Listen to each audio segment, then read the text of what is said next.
Hello everyone. तो आज हम फिर से हाजिर हैं आप सभी के लिए कुछ नया शुरू करने के लिए। आज हम नया क्या शुरू कर रहे हैं? ये नया जो शुरू हो रहा है ये क्लास 12 के स्टूडेंट्स के लिए। तो क्लास 12 के स्टूडेंट्स के लिए अब बहुत कम समय बचा हुआ है उनके बोर्ड एग्जाम्स के। अगर हम बात करें हिंदी की, जिसको हम पढ़ाते हैं, तो हिंदी में आपके जो एग्जाम में क्वेश्चंस आने वाले हैं वो क्वेश्चंस आपके दो तरीके से आएंगे। पहला क्वेश्चन तो आपका रहेगा मल्टीपल चॉइस क्वेश्चंस, फिर रहेंगे आपके सब्जेक्टिव क्वेश्चंस, है ना। तो इन दोनों ही क्वेश्चंस की प्रिपरेशन करना बहुत जरूरी है। तो रही बात, अगर हम बात करें मल्टीपल चॉइस क्वेश्चंस की, तो वो मल्टीपल चॉइस क्वेश्चंस मैं आपको कवर करा चुकी हूँ।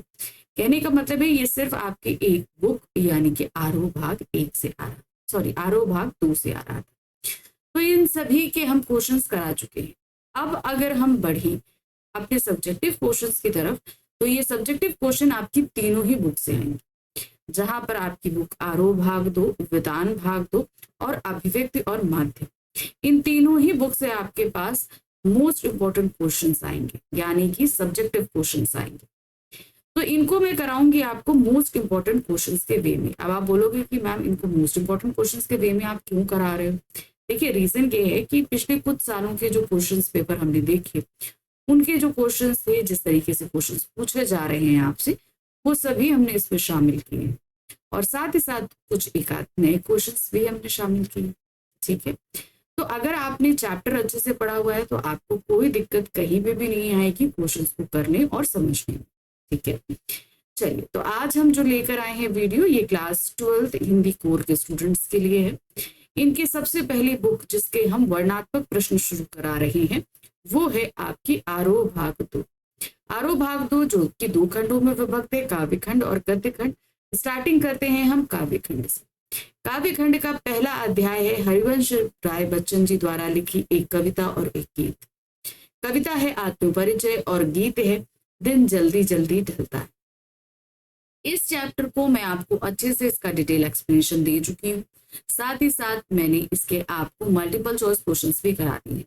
इन दोनों का ही लिंक आपको नीचे डिस्क्रिप्शन में मिल जाएगा, आप जाकर उन्हें देख सकते हैं। चलिए, अब हम करते हैं अपने वर्णात्मक प्रश्न। अब इन वर्णात्मक प्रश्नों को ध्यान दीजिएगा, क्योंकि काव्य खंड से जब वर्णात्मक प्रश्न आते हैं तो इनके पूछने का तरीका काफी हद तक बदलता है, तो थोड़ा ध्यान से देखिएगा। ठीक है, तो चलिए शुरू करते हैं। सबसे पहला प्रश्न हमारे पास में आ रहा है, क्या दिया गया है? कवि जग जीवन को भार क्यों समझ। कवि ने अपनी कविता में इस चीज के लिए मेंशन किया है कि वो जग जीवन का भार लिए फिरता है। अब ये भार वो क्यों लिए फिर रहा है और क्यों वो जग जीवन को भार कह रहा है, ये बहुत बड़ी चीज है। अब इसका पहले आंसर पढ़ते हैं, फिर इसको हम समझेंगे। आंसर देखिए क्या है। कवि जग जीवन को भार समझता है क्योंकि कवि संसार में जीवन का भार अर्थात सांसारिक कठिनाइयों अथवा जिम्मेदारियों का बोझ उठाता घूमता है।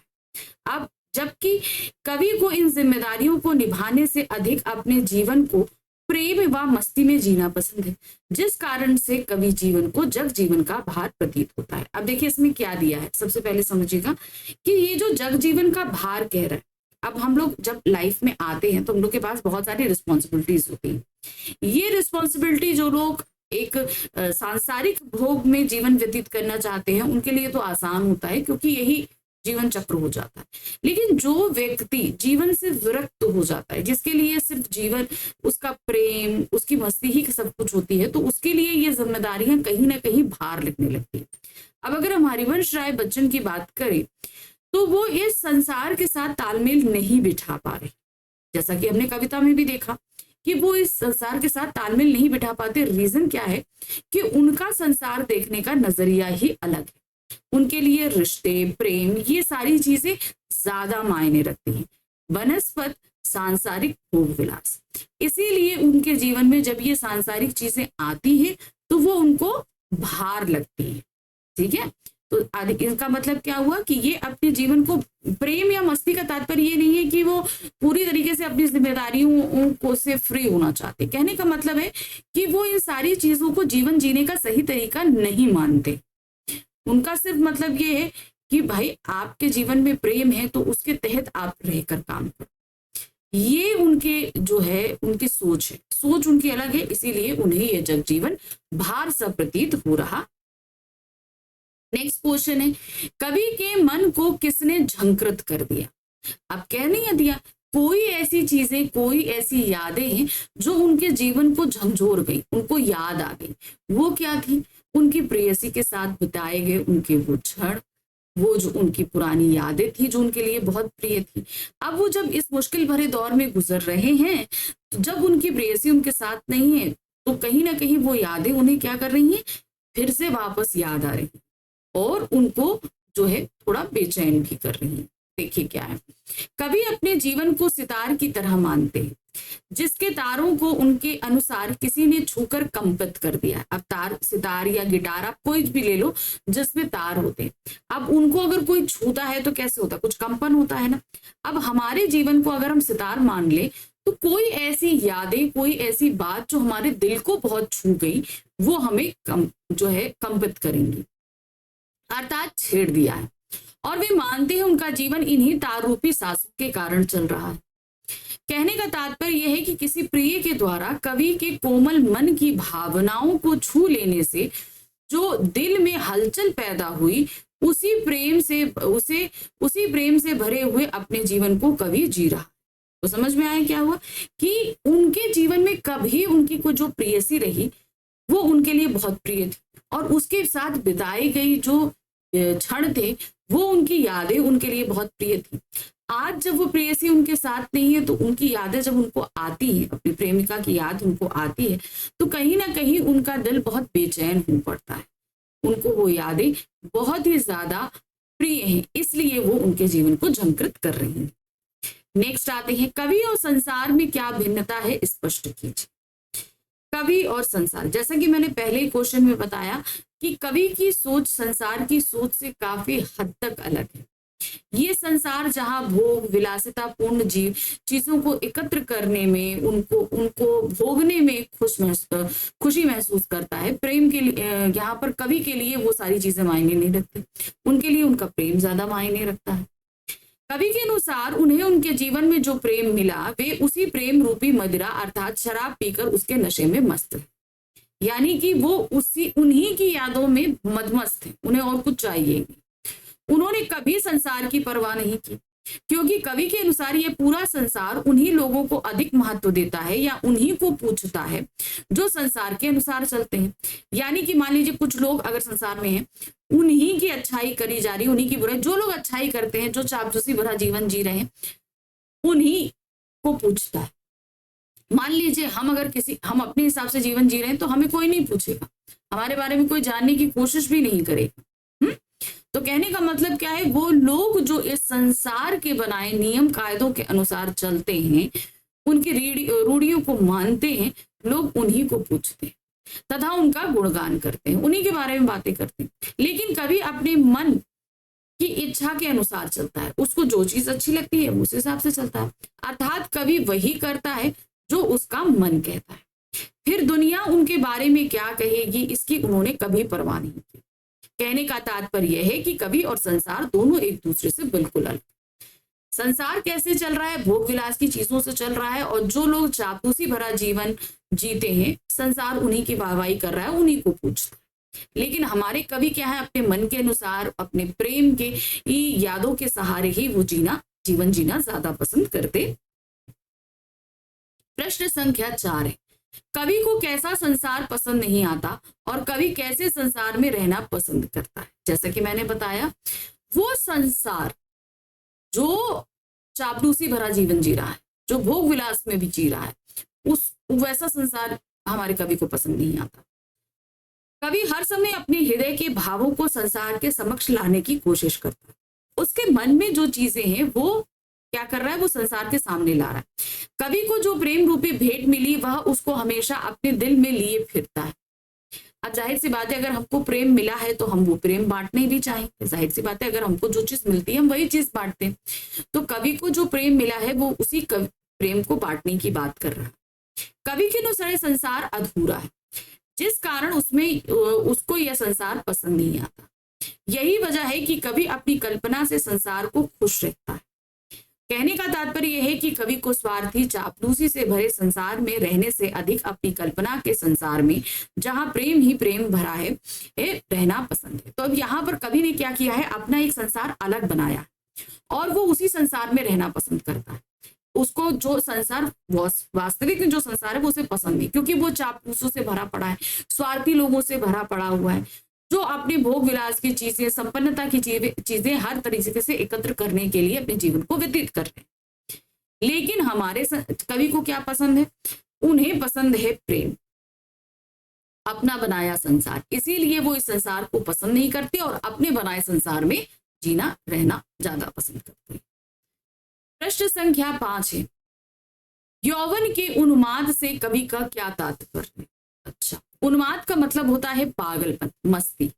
अब जब कोई युवा होता है, अब युवा अवस्था मान लीजिए टीनेजर से शुरू हो जाती है, उस समय युवाओं के पास इतना जोश होता है कि वो हर एक चीज को कर गुजरने की हिम्मत रखते हैं। ठीक है, अब ये कहेंगे कि उस समय हार्मोन्स ऐसे होते हैं, ठीक है, आप ये कह सकते हो, उनको लगता है कि वो सारा संसार जीत सकते हैं और एक्चुअल में ये होता है उनके अंदर हो रहे चेंजेस के कारण। ठीक है, तो उसको आप बोल सकते हैं यौवन का उन्माद। कवि अपनी जवानी के पागलपन की मस्ती में घूमता रहता है।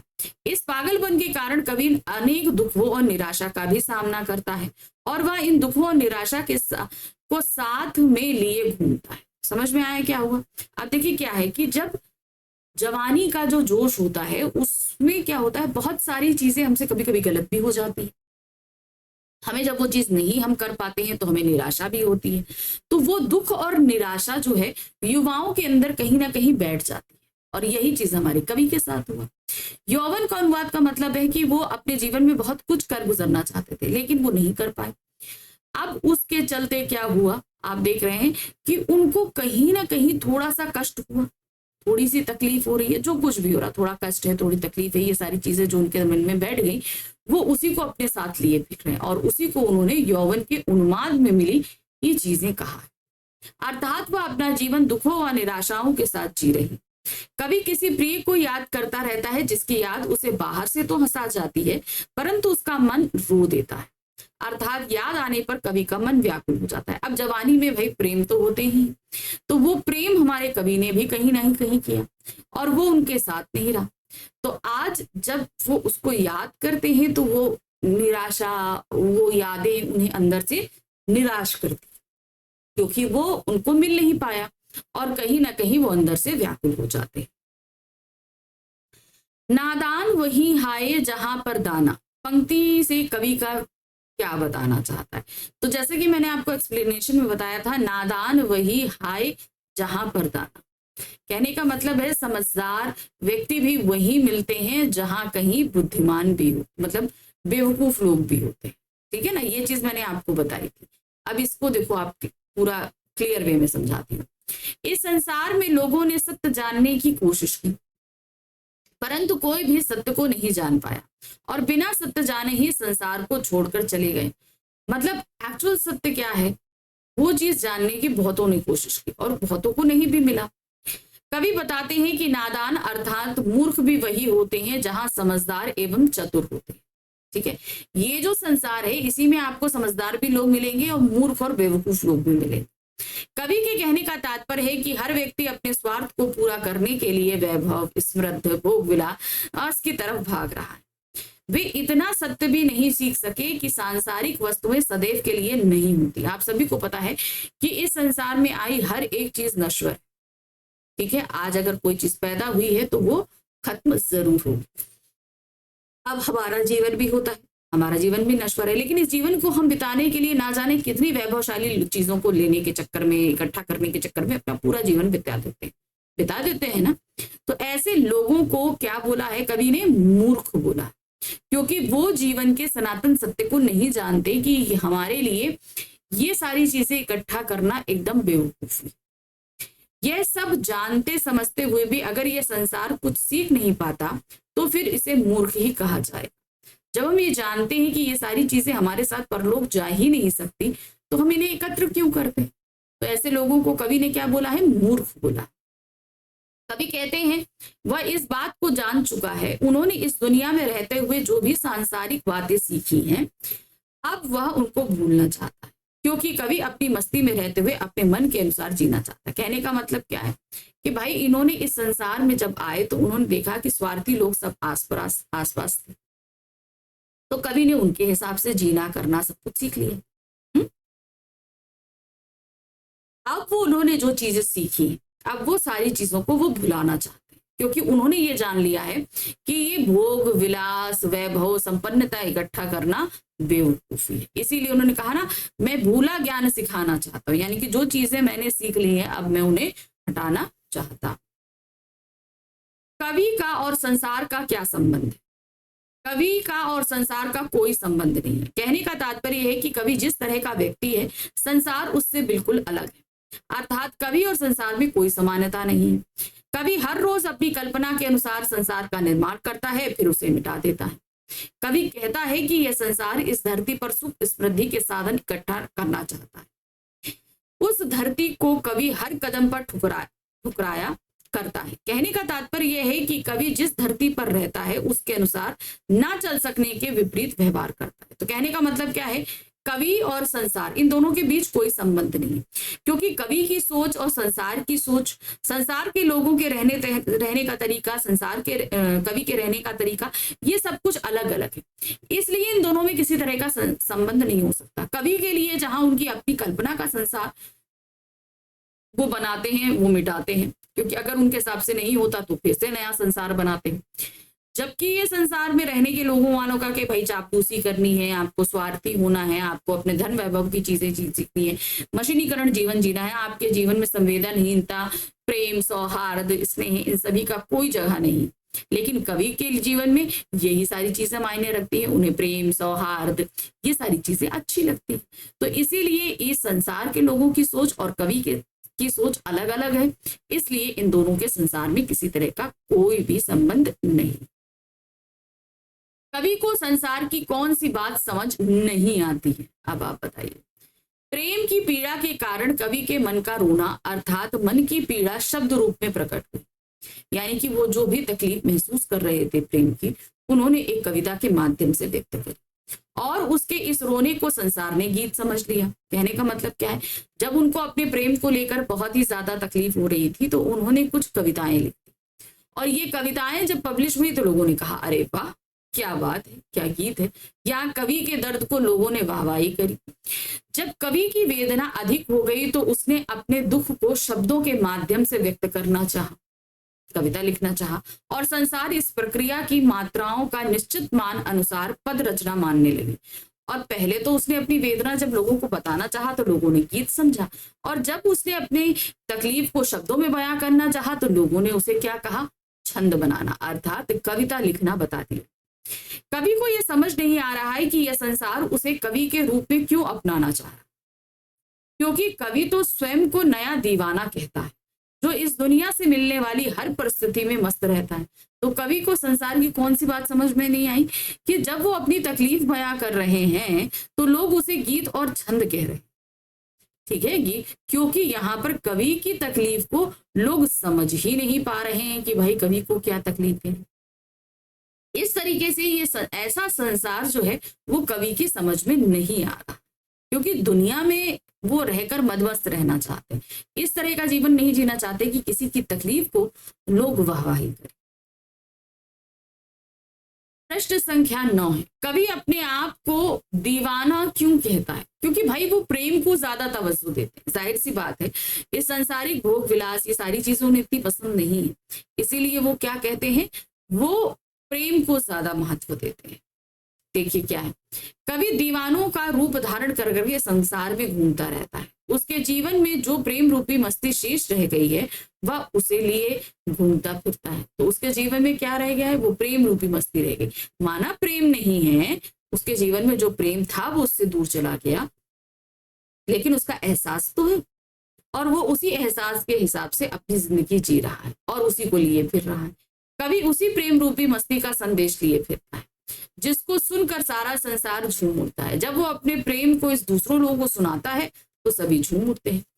कवि के प्रेम भरे गीतों की मस्ती सुनकर लोग प्रेम में झुक जाते हैं और प्रेम में के आनंद में झूमने लगते हैं। तो समझ में आया, जब वो अपनी ये मस्ती को गाकर सुनाते हैं तो लोग झूम उठते हैं।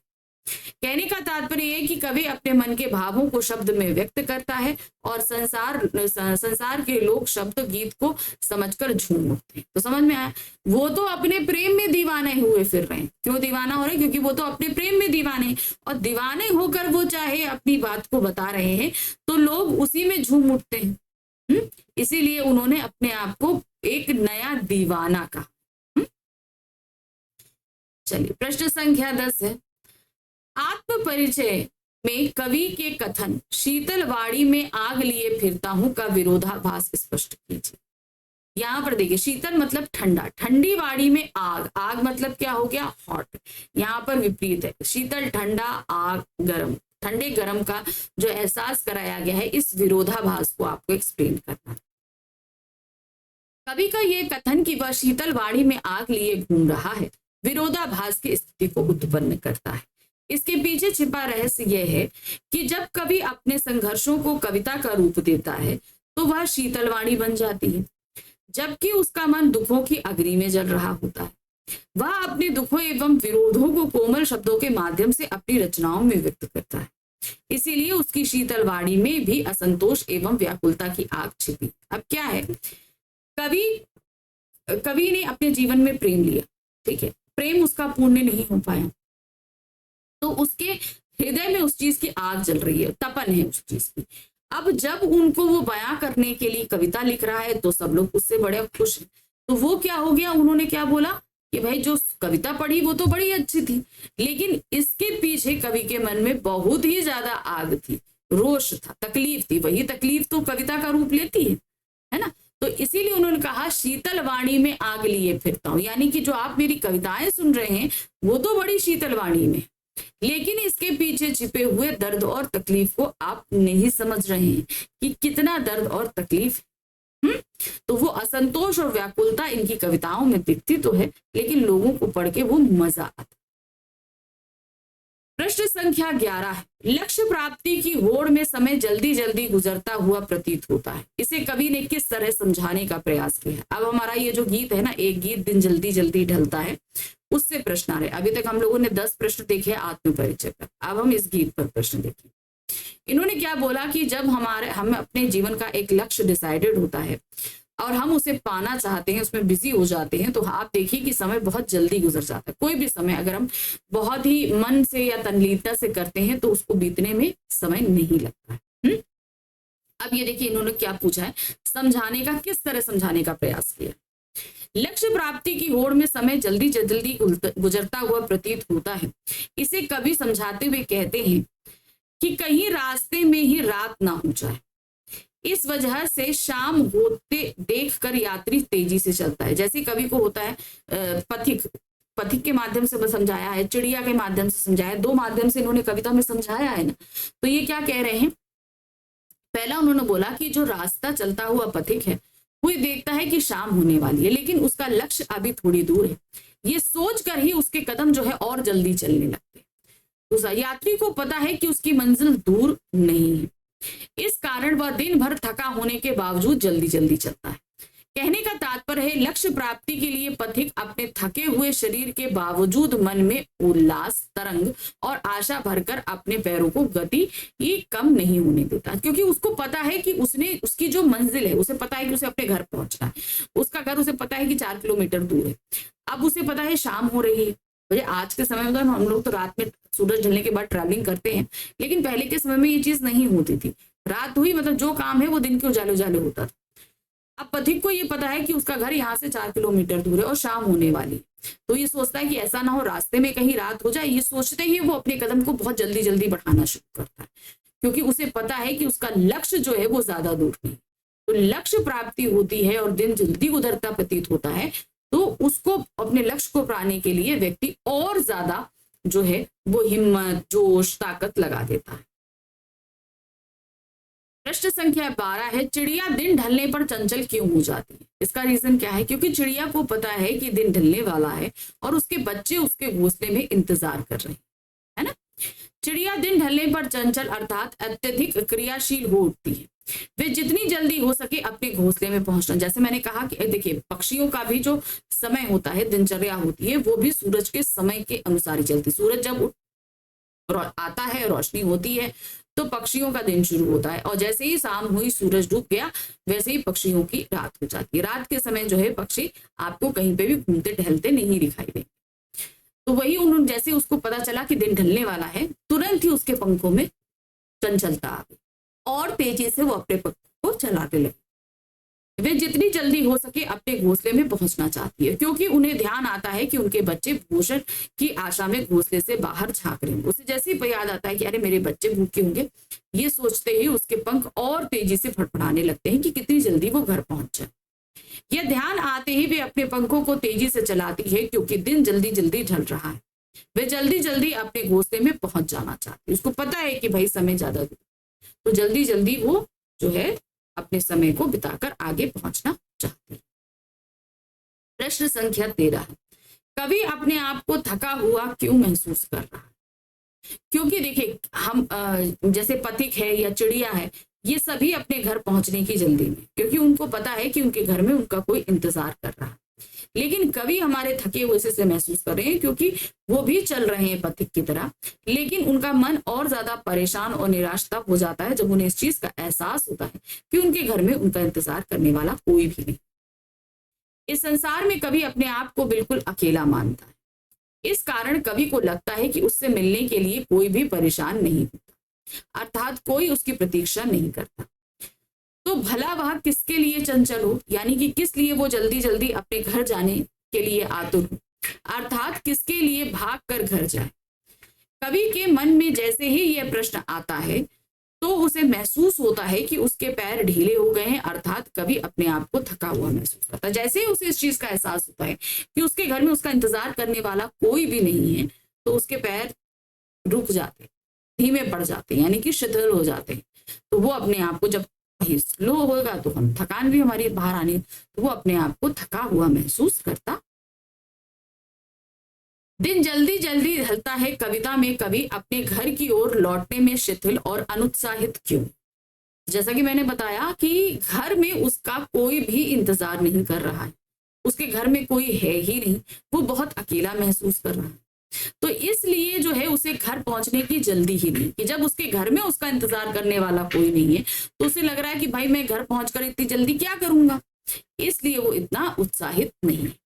कवि कहता है दिन ढलने पर जब वह जब घर की ओर कदम बढ़ाता है, तो उसे ये देखकर सुखद अनुभूति होती है कि अपने अपने प्रतीक्षारत प्रियजनों से मिलने के लिए व्याकुल जीव थकावट के बावजूद कितनी स्फूर्ति से घर की ओर जा रहे हैं। पूरा दिन काम करने के बाद भी रात में घर जल्दी पहुंचने की आशा है, क्योंकि उनको ये चीज पता है कि उनके प्रियजन उनके घर में इंतजार कर रहे हैं।